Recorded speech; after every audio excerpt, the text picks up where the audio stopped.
কোরআন কোরআন কোরআন মানুষের মুক্তির জীবন বিধান। কোরআন স্রষ্টার সেরা দান, পথহারা মানুষের। আসসালামু আলাইকুম প্রিয় দর্শক, আপনারা যারা দেশে আছেন প্রবাসে, সবাইকে জানাই অনেক অনেক প্রীতি ও শুভেচ্ছা। শুরু হলো টিভি আয়োজিত এবং লাভেলো নিবেদিত পাক্ষিক অনুষ্ঠান কোরআন অন্বেষা। আপনাদের সাথে আছি আমি জয়নুল আবেদিন আজাদ। আর আজকে আমাদের মাঝে অতিথি হিসেবে উপস্থিত আছেন বিশিষ্ট আলেম হাফেজ মাওলানা ইনামুল হক, খতিব, সর্দারবাড়ি জামে মসজিদ, জুরাইন। আসসালামু আলাইকুম রহমতুল্লাহি ওয়া বারাকাতুহু। প্রিয় দর্শক, আজকে আমরা পবিত্র কোরআনের সূরা আল আরাফের 46 থেকে 50 পাঁচটি আয়াতের চমৎকার তেলাওয়াত শুনলাম তরজমা। পরকালের একটি চিত্র বর্ণিত হয়েছে এ কয়েকটি আয়াতে। এই কয়েকটি আয়াতের যে মর্মবস্তু তা উপলব্ধি করার মতো, এবং পরকালের সেই দৃশ্য, সেই চিত্র আসার আগে যদি আমরা এই আয়াতের মর্ম উপলব্ধি করি এবং জীবনেকে আমরা সংশোধনের আওতায় আনি, তাহলে বোধহয় আমরা উপকৃত হতে পারবো। কিন্তু কীভাবে? আসুন আজকের বিজ্ঞ আলোচকের সাথে আমরা কথা বলি। হাফেজ মাওলানা ইনামুল হক, এই যে কয়েকটি আয়াত আমরা শুনলাম, চমৎকার তেলাওয়াত শুনলাম, আসলে কোরআনের আয়াত শুনলে তো আমাদের মুগ্ধ হতে হয়, কিন্তু যদি আয়াতের ভিতরে আমরা যা গভীরে যাই তাহলে শুধু মুগ্ধ নয়, আমরা আলোকিত হতে পারবো। আপনি কি আমাদের একটু সহজ করে বুঝিয়ে বলবেন এই কয়েকটি আয়াতে আমাদের কি বলা হয়েছে এবং আমাদের জন্য কি বার্তা রয়েছে? আলহামদুলিল্লাহ ওয়াসসালাতু ওয়াসসালামু আলা রাসূলিল্লাহ ওয়া বাদ। আপনাকে অসংখ্য ধন্যবাদ। সূরা আরাফ এর 46 থেকে 50 নম্বর আয়াত আমরা তেলাওয়াত শুনলাম, অর্থও শুনলাম। সূরা আরাফ হচ্ছে, এটা নাজিল করা হয়েছে মূলত সূরা আনআমের আগে অথবা পরে, সমসাময়িক সময়ের মধ্যে। এটা মাক্কি সূরা।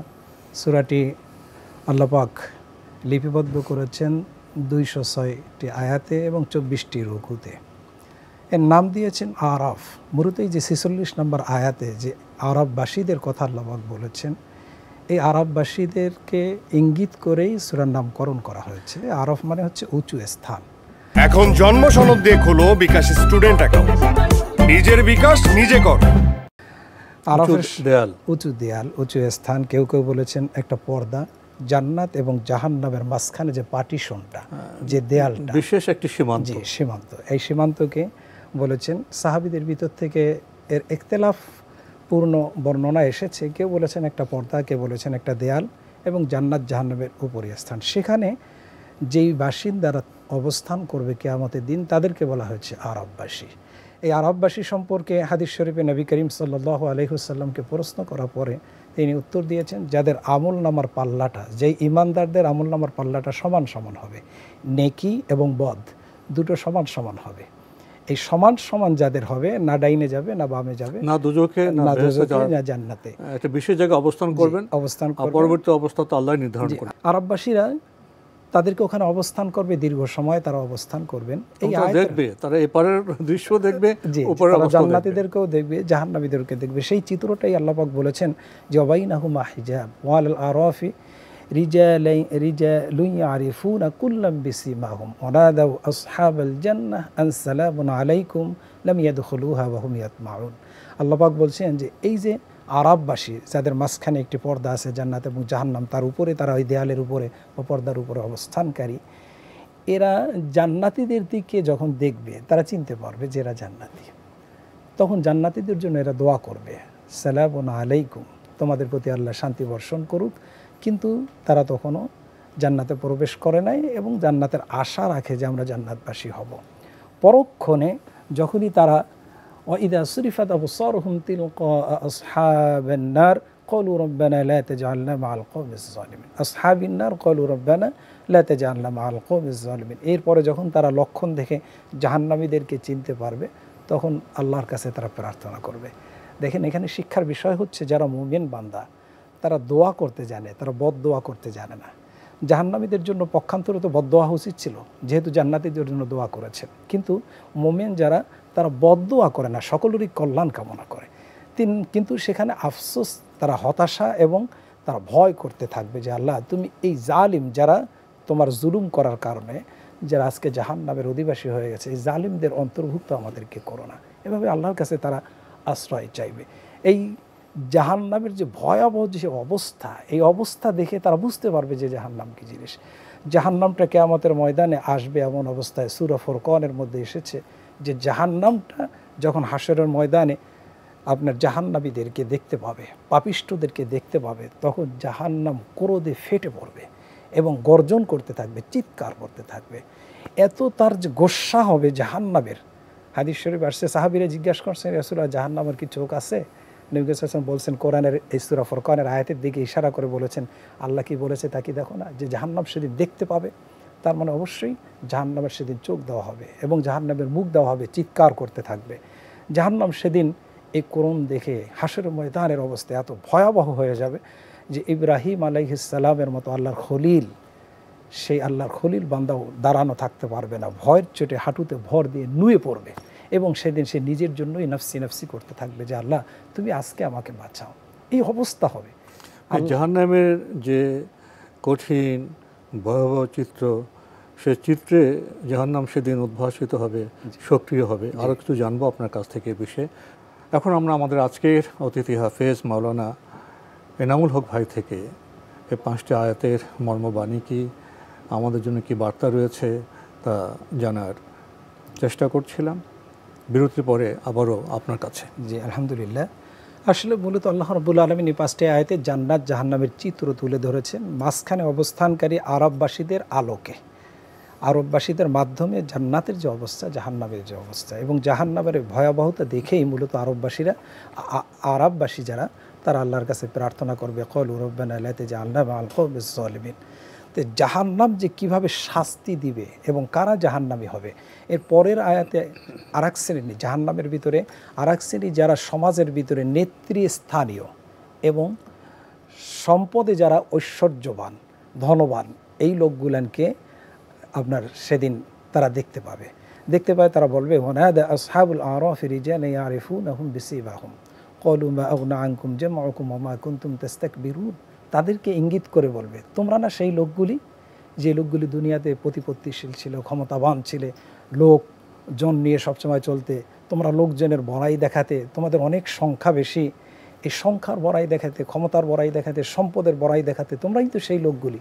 আজকে তোমাদের সম্পদ, আজকে তোমাদের ধন, কোথায় তোমাদের সে দলবল, কোথায় তোমাদের সে অহংকার, কোনো কাজে আসলো কি?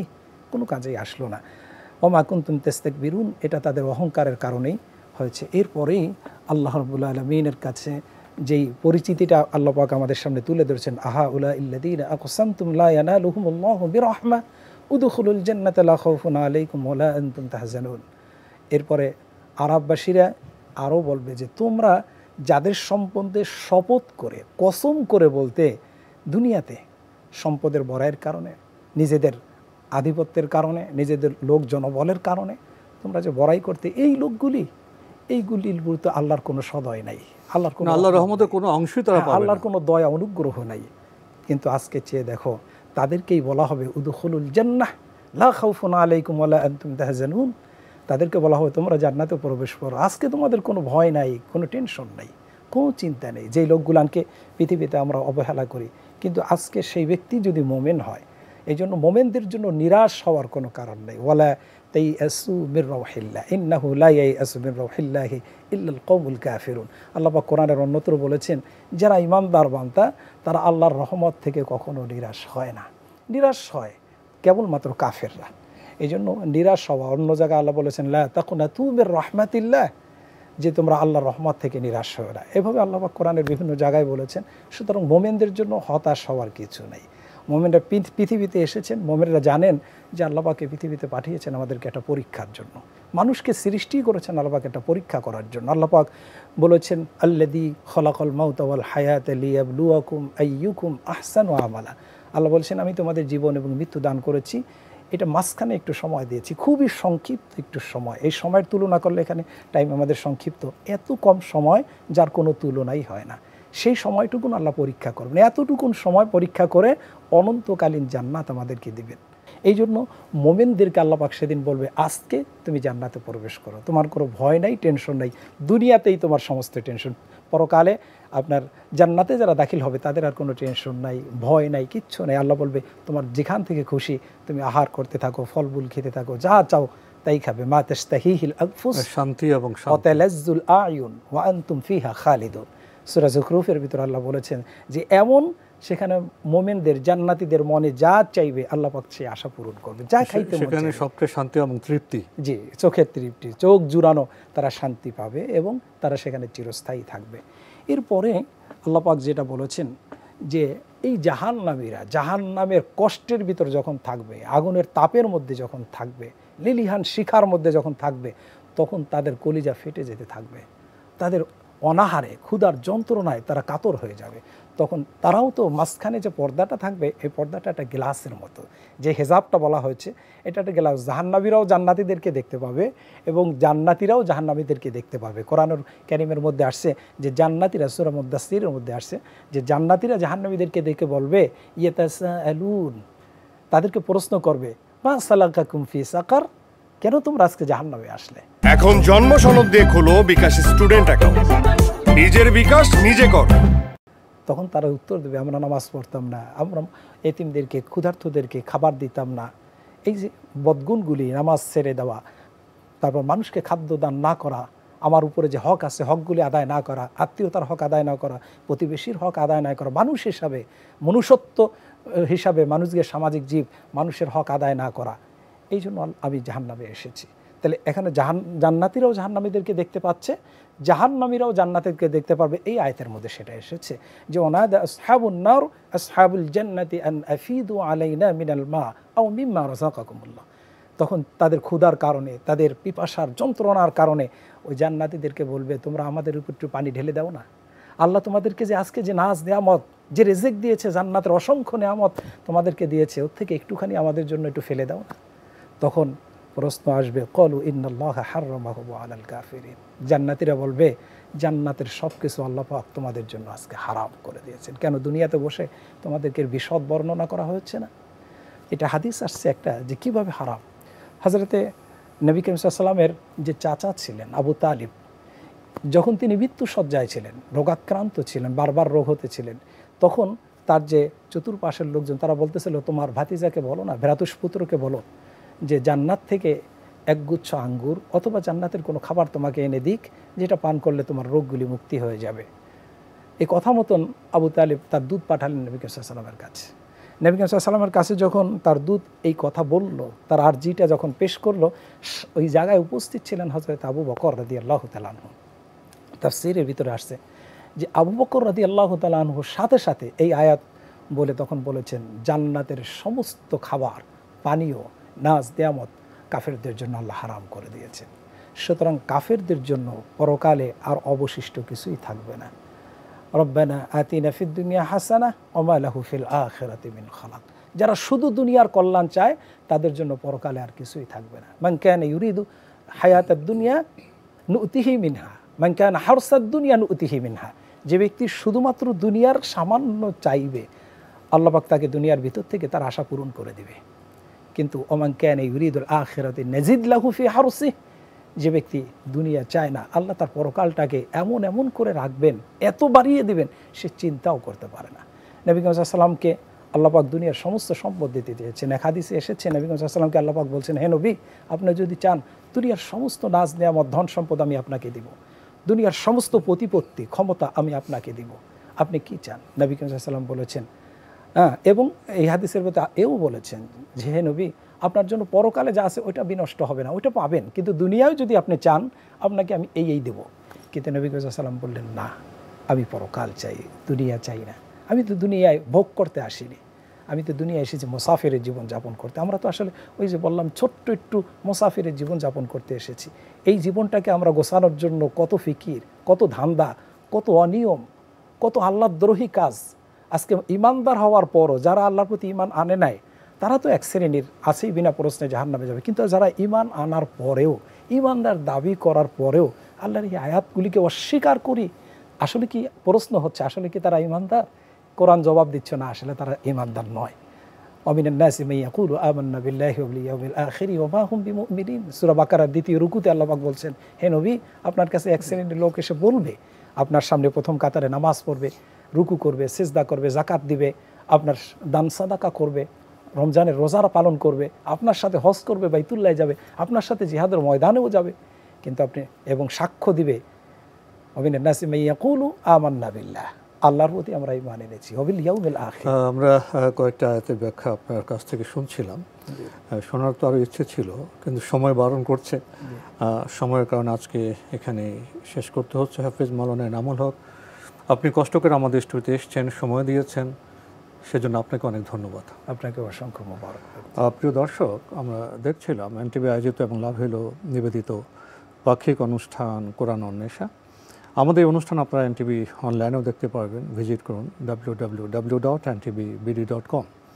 এছাড়া ইউটিউবে এবং আমাদের ভেরিফাইড ফেসবুক পেজে অনুষ্ঠান দেখতে পারবেন। প্রিয় দর্শক, আমরা আজকে সূরা আল আরাফের 46 থেকে 50 এই 5টি আয়াতের চমৎকার তেলাওয়াত শুনেছি, তরজমা শুনেছি এবং হাফেজ মাওলানা এনামুল হক ভাই থেকে সংক্ষিপ্ত আমরা তাফসির বা ব্যাখ্যা জেনেছি।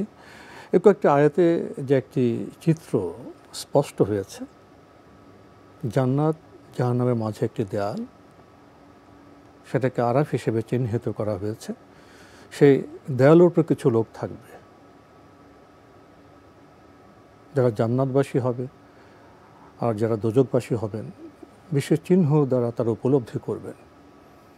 জান্নাতবাসীদের জন্য তারা শান্তির দোয়া করবেন, আর যারা জাহান্নামবাসী সেই জালেম সম্প্রদায় থেকে দূরে থাকার প্রার্থনা করবেন।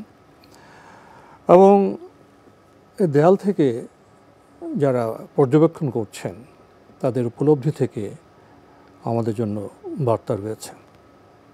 তারা বলবেন জাহান্নামবাসীদের, তোমরা তো অহংকার করতে, তোমাদের সেই শক্তি সামর্থ্য দলবল আজ কোথায়? তোমরা তো আরও বলতে। যারা আজকে জান্নাতবাসী, যারা ইমানদার ছিলেন, সৎ কর্মশীল ছিলেন, বলতে তোমরা আল্লাহর অনুগ্রহের কিছুই পাবে না। আজকে দৃশ্যটা কেমন? তাদেরকে ডেকে বলা হচ্ছে তোমরা জান্নাতে যাবে। তো এই বিষয়গুলো থেকে আমরা যা দুনিয়াতে আছি, আমাদের উপলব্ধির অনেক বার্তা আছে। আমরা জান্নাতে যাওয়ার পথ কি, সে বার্তা তো কোরআন এবং সুন্নাহর মাধ্যমে পাই, কিন্তু আমরা তেমন সচেতন নই। সচেতন না হলে, কর্তব্য কর্ম সম্পাদন না করলে আমরা কি ফল পাব? এ প্রশ্ন রেখে আজকের অনুষ্ঠান শেষ করছি। মহান আল্লাহ আমাদের সবাইকে নিরাপদে রাখুন শান্তিতে। আসসালামু আলাইকুম।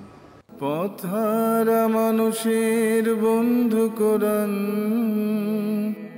কোরআন ডেকে যায়, হতাশা কেটে যায়, শান্তির মোহনায় এ যে ফুরকান।